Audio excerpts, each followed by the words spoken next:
So the backstory, man, what was the inspiration behind the Lapo screening room? Like what inspired it? Was it a story? Was it a moment?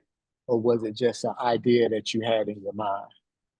Um, just being in Atlanta and seeing Atlanta grow, um, I was mentored by a lot of filmmakers, and at the time, I was in a relationship with a famous actress, and I noticed that through helping her and understanding some of those needs, waiting for a call from an audition, or waiting, to hear back, and it's almost like you're giving so much control to other people. Mhm. And in Atlanta, especially, everyone is at the subject of someone else. So I said, hey, why don't we create, a platform to Mhm. allow people to kind of empower themselves, to at least show, Tommy, who's creating a film, might have the same issues that we have over here, or this actor or actress, might be wanting to know, hey, what's the new change now, especially with COVID and self-taping and not going in. So it started around that time. That's when the discussion happened. And then I got with some people over at EPI, with Ebony, and we kind of polished it up and created this platform called Dolapo Screening Room, where we would allow, young, talented filmmakers in whatever vertical they're in, to come on out and get some feedback from, industry professionals. And the key is no cost. Because when you're a filmmaker, money is tight. You're putting all your money in your project, but you still need to get mentored. And that mentorship, it's a necessary thing. And sometimes they're cutting corners and they don't have the money for it. So it's our way to give back to the community and say, you don't have to pay a dime. Just come on in and, have the confidence in your project and meet some people, and the rest will take care of itself. Yeah, I love that, man. I think what you're doing is awesome, and it has a lot of value for just the film industry in general. I wouldn't just say filmmakers because that's such a loose term, but I think the Mhm. industry, man, is awesome. With so many film festivals and industry mixers out there, the Lapo Screening Room stands out as something that's more than just a screening event. How do you ensure that it becomes a transformative experience rather than just another networking opportunity? Yeah, I think truly because we're keeping it small. We're trying. I mean, we're bursting at the seams. We hold it at Mhm. Blue Lagoon, and the capacity Mhm. of Blue Lagoon is like 200, maybe 250.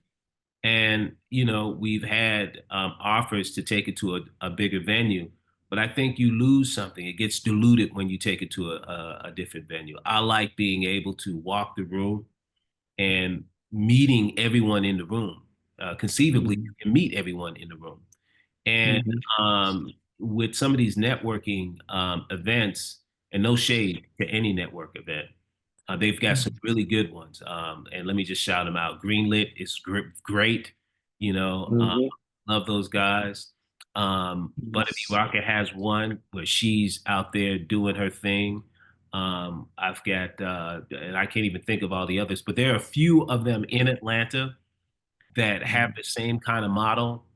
They kind of keep it small to kind of engage the people that are there. I think that's the biggest key, because you can have these major events and you go into different workshops, but by the time you leave, it's not personal. You got a whole bunch of papers, you got maybe a bag and maybe some notes, and you go home and you try to piece it together. At these small ones, we challenge you to talk to someone. I grab you by the hand. This is this person. What are you working on? And then they connect. I force you to get out of your seat. And I think that's the secret sauce, because once someone talks about something they're passionate about, they get to talking about it, they're on their own. Forget the shyness, right? But it's that initial engagement that we have to help with. Yeah, you're right. You're right about that, man. That's I love it because the intimate, like Mhm. you're saying, you have to walk and you're literally rubbing shoulders with these people, Yeah. like Yeah. literally. You know what I mean? The independent film world is filled with like talented creators who often struggle with visibility. You know, that's one of the things that I'm focusing on now. That whole Mhm. digital distribution. What strategies would you use to connect filmmakers with the right investors and executives who can actually greenlight their project? Yeah, the floor of the industry is shifting right, Mhm. below our feet. And we are in a situation where we are in new territory. The old model is no longer here. Um, it is a independent filmmaker market now. So for us, we have to now understand the value of that, meaning we're in season. People are looking for independent filmmaker. Now we have to identify that your worth has changed, right? It wasn't before when you were on the outliers of that bell curve. You're now in the bell curve. You are now, in season. You're the flavor of the month. Let's say that. So once we change the paradigm of what you now possess as being an independent filmmaker, we now put you in a room, like I said, like DSR, where you can go and meet the right people and we understand the steps. So, for example, everyone loves creating a film. And to me, the shooting the film, that's the fun part. You haven't gotten to the hard part yet. The hard part is, in my opinion, editing. Editing to create the film and how have it look the way it's supposed to look, not have just a whole bunch of footage and you don't know how to slice it up to tell the story. Editing is key, and a lot of our independent filmmakers, they cut corners on editing. I'd say put more money in editing than you do in the actual film, shooting the film. And then the other piece, once you get that done, it is very, very important now to put some additional funding or effort into connecting the film to the right people to make sure it gets seen. Otherwise, you have an expensive home movie. And there's so many different platforms now. You could do revenue share. Everyone talks about Tubi, but there's so much more than Tubi that you can do out here. There's so many different types of models where you can show your finished art, and it's art, and then get that exposure kind of, moving. It might not be on NBC or HBO, but you can get out there and you can learn to either license it or sell it. And workshops like DSR tell you the difference so that you're not blind. We help you strip back the layers of that contract, that long sheet that you're going to get, to say, look out for this, look out for that, look out for this. It's an evolution here in Atlanta. And I'd like to think that we're doing our part to kind of help those young independent filmmakers create a project, create art, and then move it to distribution. And we help them by doing workshops like DSR. Yeah, that's awesome, man. One thing, what would you say are some opportunity points, being that now independent filmmaking is in style? So, me as an independent filmmaker, what Mhm. would you say? Hey, this is the golden bucket right here. This is the money bucket. This is a money bucket. These may be some opportunities that we should really primarily focus on. I would say operate like you are a um, major film studio with the mindset. And a major film studio is going to do their diligence, right? So, for example, before you tell your great story, find out the mandates from the platforms. So you want to say to yourself, okay, where exactly do I want it to go to? And you envision that. Okay, I want to see it on BET or I want to see it on HBO. Okay, now that's your starting point. You've identified where you want to see it. This is before you start to shoot, guys. Now you've envisioned where you want it to be. Okay. Do the research on the end game first. Okay, I want it to be on HBO. What is their mandate?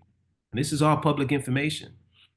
They can tell you for year 2025, year 2026, they are looking to purchase this type of content, this type of content with this kind of lead. They give you the blueprint. And that's what, Mhm. the big boys are doing. And we have Mhm. to start doing that kind of work where the creatives take the role of just creating right away. Let me just start creating. And that's beautiful. But let's call it a business too. And if you're doing the business part of it, meaning if you don't have someone else doing it and it's tasked to you, you have to start thinking like this as well. Okay, where do I want to see it? What is their mandate? What are they looking for? Okay, when I shoot mine, instead of having a male lead, they're only really looking at female leads. So I need to tweak my story. I tweak my story and I've got this in there, this in there. I've got a better shot. Even if I even if I just want to do it independently and go to um, revenue share with it, at least because there's a reason why they have that mandate because they know what people are watching. They know their demographic. So I'm saying the difference for us now as independent filmmakers is change the paradigm to start thinking like the big boys. And we have a competitive advantage because we're nimble. We're small enough where we can move and make quick changes. For a big studio to make those changes, it's going to take so much bureaucracy changes. We can do it right away, but we have to start looking at it and thinking differently. Yeah, great answer, man. I love that answer. Access. I was watching the interview with Anthony Mackie that has been going viral, and one of the things that he said that really just kind of stood out, he was like, "Success is chosen," and what he means by that is you have to have the right access and the right connections because once the people who are the crown or the king makers or the king builders say this is the person, then you flourish. You know what Mhm. I'm saying? So access is a major challenge in the industry. How does the Lapo screening room create meaningful bridges between independent filmmakers and Hollywood decision makers? I think Anthony Mackie, I saw that interview. I just want to touch on that real quick. And he said, Mm-hmm. yeah, you've got the right people that's going to tap you and say you. I think though that's a Mm-hmm. direct quote from him. Mm-hmm. But I think what he left out is when you're in that room and they're down to the last 10 or the last 20 people, Mm-hmm. any one of those 20 people can do the job Mm-hmm. because you're at that point now. They're not picking randoms and just saying you. They're picking those people who've now made it to that room and they're saying, you know what? Okay, you. And that part I get.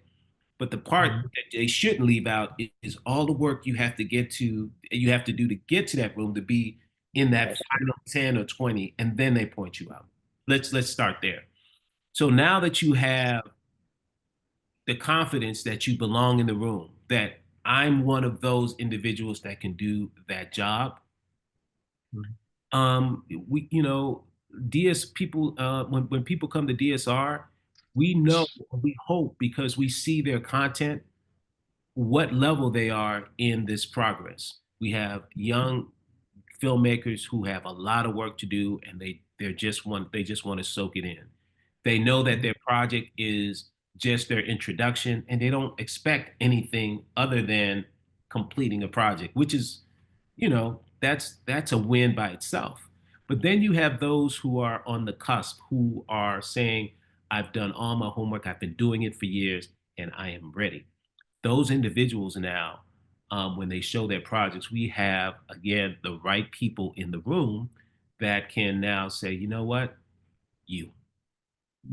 Having mm-hmm. in the room is so important.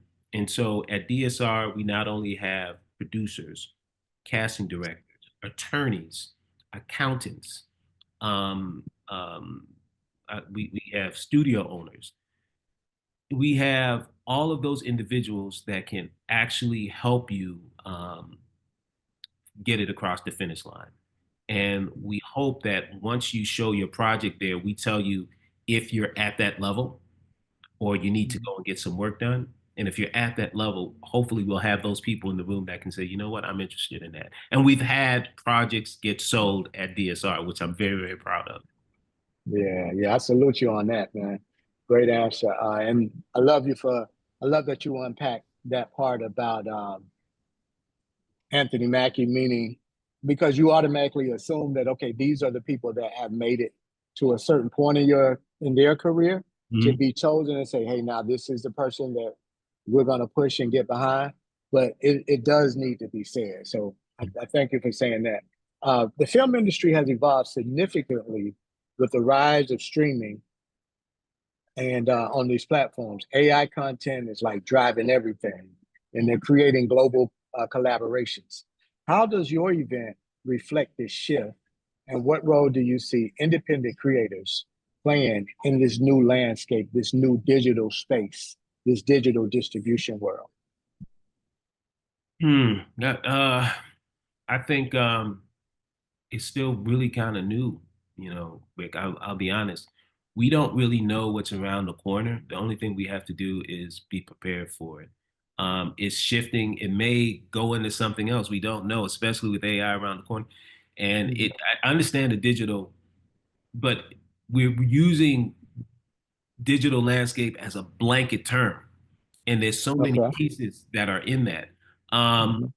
I think that the best thing that young filmmakers or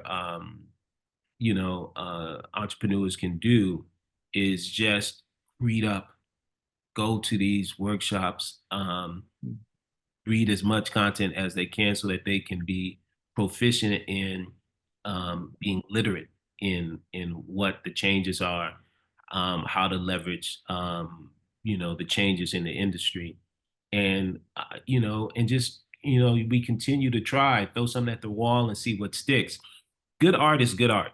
So that part is not going to change. If you're a good storyteller and you can, get a good DP and they can help your vision come to, that's not going to change. That's never going to change. But what will change is, okay, how do we get it to the masses? Who's going to see it? And that's the part I think that is still right now malleable and it hasn't hardened yet. So, we just got to keep poking at the bear until we see what happens. Yeah. So I had the opportunity to speak to this group of college kids that was on tour, where they high school kids preparing for college. They were on a college tour to decide what college they were going to. And I was speaking to them about incorporating AI in their workflow, right? And I shared with them that I had a client that used AI to write a book in 9 days. And when I said that, they got offended. Like they were saying, that's cheating. You shouldn't use AI in that manner. And I'm sharing with them, I'm like, well, AI is coming. Hmm. And something that used to take 10 hours is now taking 10 seconds or 10 minutes to do.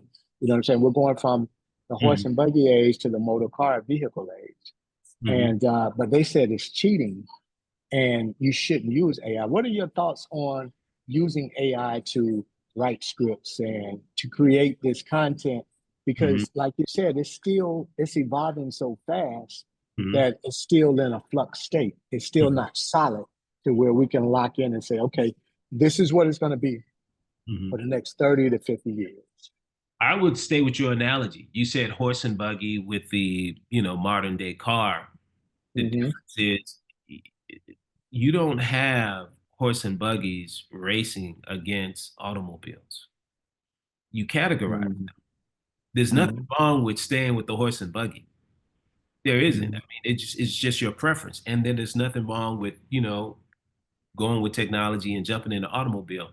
What we need to do is learn how to categorize and show the difference. There's nothing wrong with that. If I want to Mm-hmm. write a book with the help of AI, we've got to label it. And those people who want to digest that book, an AI book, you have to share that it's AI. And those people who say, I want it coming fresh from someone's, thought process without any influence, you've got a niche over there. The mistake that we're doing, because in my opinion, that since AI is new, we're putting it in the one bucket, and we shouldn't do that. We need to create separate buckets and give the people a chance to choose, whether it's AI music, AI books, or even AI movies. Once we start to categorize them, people will now choose and say, you know what? Let me have an AI. My favorite AI movie is this. My favorite movie is that. There is nothing wrong with that, but we're afraid of it because we think it's going to replace. It's not going to replace. It's going to create a new category.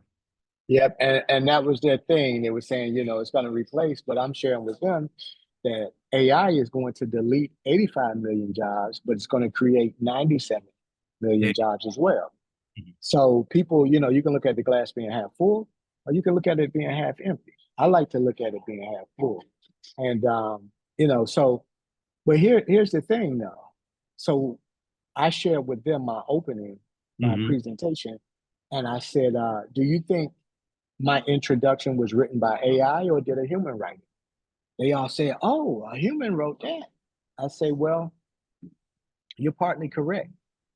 I used AI to give me some structure, but Mhm. then I tweaked it as a writer, as a poet, to give it that human touch and make it say exactly what I wanted it to say. Mhm. Now, in that case where you're using a little bit of AI, it may be 25% AI, 75% human. Is that a separate category from AI, or is that like AI slash human? Like, You know like that how do you categorize that's that? above my pay scale, my pay grade, because I think Yeah. like in some cases, Mm-hmm, in some industries, in some verticals, they create a mm-hmm, standard. They say 25% of uh, natural materials constitutes a non-man-made item, whatever it is. So we'll leave it to those politicians who will now tell us what it takes or mm-hmm, what percentage it is to say it's a fully AI project versus, hey, it's an AI assisted project. But in my opinion, that should be shelved because we don't want to get too much in as creators in the weeds of that and stop creating. AI is a tool. It's a tool. mm-hmm, And you would not be the best creator if you didn't pick up that tool to use it. You might not be proficient in that tool, but pick it up and see how proficient you can become. So if we look at AI as a tool, not a replacement, mm-hmm. and we leave it to those individuals who want to categorize it, and as creators, our job is to continue to create. Awesome, awesome. The relationship between art and commerce can be a tricky balance. How do you encourage filmmakers to remain authentic to their vision while also understanding the business side of getting their projects funded and distributed? Mm, get a team. There's no way around it. You have to get a team. Um, creators are they use there are certain type of individuals. I don't even claim to be a creator because those creators, man, when I see what they do, I'm like, man, if I only had that talent. But Yeah. the true individual is you hear this this saying, if you're the smartest person in the room, you're in the wrong room. Don't be afraid to bring in those individuals who are experts in those categories to use them to help you monetize your film. That's what they're there for. You don't as a creator, you can't be so I want to call it naive to think that you can be an expert in all those categories. Maybe you are. I don't know. But more likely than not, you're not. And if you're not, then use those individuals or hire those individuals or get that team that can help you go through the contract, that can help you do the legwork on, shopping it. There are people, that's what they do for a living. They shop projects. Yes, you're going to have to give a portion of your project away, but 80% of something is better than 100% of nothing. It's okay to give a little bit away to bring in the right team to make it work. Yeah, yeah, you're right about that. I always say, man, 1% of a billion is worth more than 100% of a million. There you You go. know what I'm saying? Yeah. That's worth more. You know what I'm saying? It's more than 1 million. If you got 1% of a billion, come on. You What's will that, like 100 million? 100 million at least. Yeah. Somewhere around there. But so yeah, so I often tell people that a lot, man. And I know we kind of touched on this earlier, but do you see independent filmmakers being as disrupted to the system and gaining more mainstream recognition? Or do you think they'll kind of float on like your Tubies and your Mm-mm. YouTube, your Amazon? They're going to be disruptors, and they have already. If we watched Mhm, the Oscars, we saw that the independent filmmakers basically swept the Oscars. They're already mhm. disruptors. Now, the question becomes: is it a flash in the pan, or this is the new wave, the new trend? Right. And Mhm, we'll have to see if we continue along those paths. And I think that if we continue to have individual filmmakers invest in their projects, own their projects, and believe that it's okay to spend the money or get investors to work on your project, and you don't have to get validated by a studio. It's going to not be a trend. It's going to be the new wave.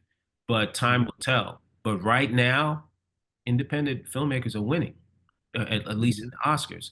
Um, mhm, and most of the projects, the good projects that we see now, granted, they can't compete with your Marvel type movies, but that's not what we're talking about.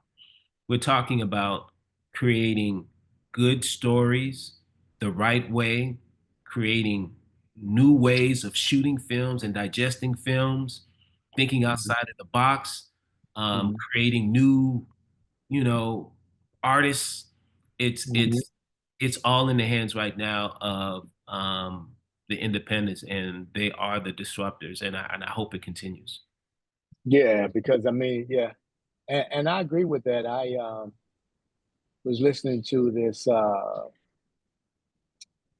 panel earlier today with some filmmakers, and they were talking about how YouTube is becoming more of a thing, and less films are being produced in Hollywood. But like, what do you think it's going to be more YouTube kind of raw content, or do you think it's going to be like a balance of independent content with that kind of with your podcast and your influencers doing what they Mhm. do? Because you have so much content now, it's just overwhelming. You have to, get cut through the noise. It's a lot of clutter. Yeah, I think it's still going to be your independent filmmakers that's going to win, but the difference is, and you touched on it, is digestible bites. Digestible bites used to be 2 hours for people watching shows. I mean, they gave us categories, right? They gave us a 2 hour Hmm. movie. They gave Hmm. us a 1 hour sitcom or a 30-minute sitcom. Those are really the bites that we had as consumers. With Hmm. with the social media platform and with YouTube and some of the others that are growing, they've blown all of that up. Bites now are what, 30 seconds, then we're now 3 minutes. Hmm. Three So to 5 minute episodes. yeah, so it's not uncommon to now see that shift. So I do think that those changes are happening, and Hmm. it's fine because the way we're going to consume will continue to change, and we have to change with the times. I don't think that your traditional 2 hour movie is going to be what we knew it to be 10 years ago or 5 years ago. it, Hmm. the theaters are struggling. They still are. Hmm. So we just don't get people watching that kind of sitting down for that long anymore. So I think that part is changing, and the filmmakers, especially the independent filmmakers, are adjusting. Even Netflix and Prime now are doing short content, and they're spending millions on that, and they're winning.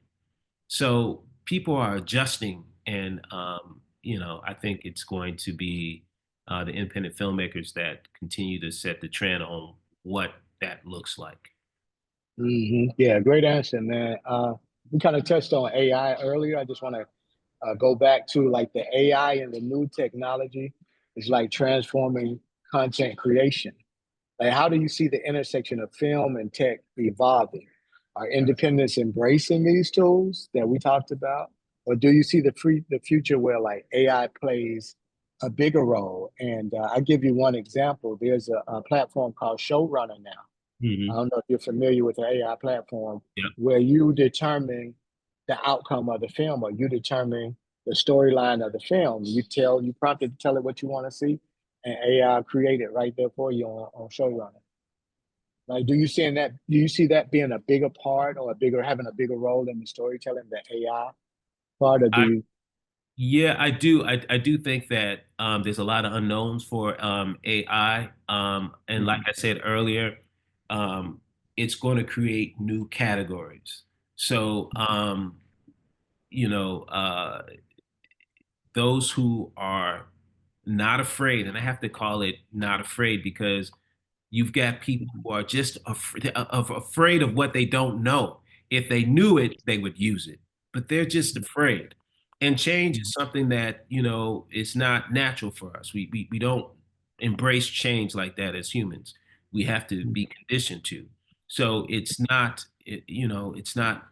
new to us, but we have to have the strength to embrace the change and find out that it's going to be a good tool for us to use. I do think AI is not going anywhere. I do think AI is going to change the industry. I do think that we have to put AI content in a bucket so that it's not, you know, like you said, the horse and buggy racing a Ferrari. That Mhm. doesn't The horse and buggy will win sometimes. Trust me, because the Ferrari can't go up the hill like that. They can't cut the corners, right? They can't go. Yeah, The horse and buggy can go through. It depends on the terrain and what the race is. So I'm not discounting the horse and buggy, but what I'm simply saying is they're two different type of mode of vehicles. transportation, and so we Mhm. have to categorize it as such. And I think we have to do the same for AI. Yeah, yeah, great answer, man. That's what I oftentimes just kind of reflect on. But the one thing I will say is that I know that AI can't take away that human touch. Mhm. So I feel like you said they're going to be different categories. People are going to watch content that's created by an AI app like Showrunner, and then they're going to watch a film that's created by independent filmmaker because Mhm. they want that raw feel. They want that thing that's realistic. You know what I'm saying? They say, I can feel this. I can feel the emotion. Like when you watch the trailer on Heartbeat, you can Mhm. feel the emotion. You say that's something that somebody went through. Like you literally had to go through that to tell that story. The final question though, what's next on the horizon for Dolapo Screening Room? No, there aren't any expansions because we already touched on that. But what Yeah. about like digital integrations or collaborations that would take this experience to a different space? Mhm. We have been courted by some companies that want to sponsor, and we're open to that. I think for us though, we want to have the ability to be as free as we can for the filmmakers. I don't want to You um, say as free as we can? as free as we can. Okay, okay, Because yeah, sometimes if you have sponsors, you get this money, but you can't say X, Y, and Z. okay. And I don't want to give the filmmakers always the raw deal, Hmm. the truth, because it's not about money with us. We could be charging at the door. We don't, you Hmm. know. So it's our gift to the community because we love Atlanta and we want Atlanta to continue to grow to be akin to Hollywood, to have all of those technicians that come from Hollywood or LA to help us create films over here. We love that, but we have talented people over here too. So we want to use, DSR and other networks to help build their talents and their tool Hmm. belt so that it's the reverse. Now LA is calling Atlanta. Hey, can you send some people over there? And because we have the right people, we just have to nourish them. And Hmm. but so what's next for DSR? To continue to be consistent. We do it every 6 weeks. We continue to have the right commentators in the room to give feedback. We invite movie executives, although we never announce it because we want the movie executives to come in freely watch, and if they want to buy or engage, it's up to them. But we love having them in the room. So, and then we do different aspects of filmmaking. We have people who are doing music, and they come in and they can score a film. We have, like I said, people who have animated shorts, and we have people who are in every facet of filmmaking coming up on stage to say, "Hey, this is what we're doing," and we love it. I liken it to akin to what's that, the Tiny Desk concerts that they have. Tiny desk, yeah. Tiny Desk, Mhm, yeah, I love that mhm, because mhm, obviously when you watch it, it's bursting at the seams, right? I'm like, man, they can get a mhm, bigger place, but no, no, no, that's the secret sauce. Do mhm, it here. And this is mhm. our tiny desk, and we want to keep it that way, and we want to keep bringing the right people to kind of grow Atlanta. Yeah, I love it, man. Again, I want to thank you and definitely salute you, man, from coming from, the medical industry doing pharmaceuticals to, having successful businesses and restaurants and things like that in Atlanta to now venturing off into this film industry, which you and I know could be a real crazy world. And especially with the way that it's so fluid now that, it's like the Wild Wild West. Nothing is, this is how it's done. So, I want to salute you on that, man, and having, the success with Water Boys and a lot of your other projects that have been landed on on BET and places like that. So, is there anything else that you want to add? Anything you want to say that I didn't ask? No, I just want to say I'm a big fan of Rolling Out. Mhm, They've always shown love, and they always, write the truth. So, I appreciate them. Also want to say that, I'm here in this industry because of mentors, people that have helped me along the way. And, I never forget about them. Yeah, mhm, I can give you a long list of people who took me under their wings because mhm, I don't know anything when it comes to this film. I'm a student when it comes to this film mhm, industry. But I'm lucky enough to surround myself with people who know way more than me, and they continue to pour into me. And I'm thankful for them. And I think mhm, it's having the right heart that it's not about, there's no monetary gain for me here. mhm. It's all about how can we create a bigger scene in the Atlanta area, so that the creators can show what they got. And I love being a part of that. It's a good feeling. It's a good feeling. Yeah. One more thing I just thought about, man, with everything that's kind of going on in the world, how important is it that we control our narrative, that we control and tell our own stories now to put the images out in media that we want to see that truthfully, honestly represent us? Yeah, I just spoke at a couple of different universities about that, Mhm, controlling your story. I think it's so important because if you give someone that control, you see what happens. Your story may disappear right in front of you, and you have no control over it. It's so important to be true to your story and not compromise it, even if you don't think it has a home. I know about mandates. We talked about that. That's the business side, but now we're talking about the creative side. And there should always be, guys, it's okay. There should always be healthy friction between your creative and your business person. Your business person is like, we got to do this to make the money. The creative person is like, no, we're going to do this to make sure we keep the story authentic. That is natural, and there should always be that fight. So don't be afraid of that. But talking on the creative side now, on the creative side, you should always try to stay true to your story and not compromise it. And and that's what life is. Nobody's going to tell your story better than you. So we have to give those people who have the ability to tell stories about us, about them, a place to tell it and to protect it. And so to answer your question, yes, I think that we have a responsibility to make sure that we are fostering those individuals who can tell their story, tell the right story, a place to share it.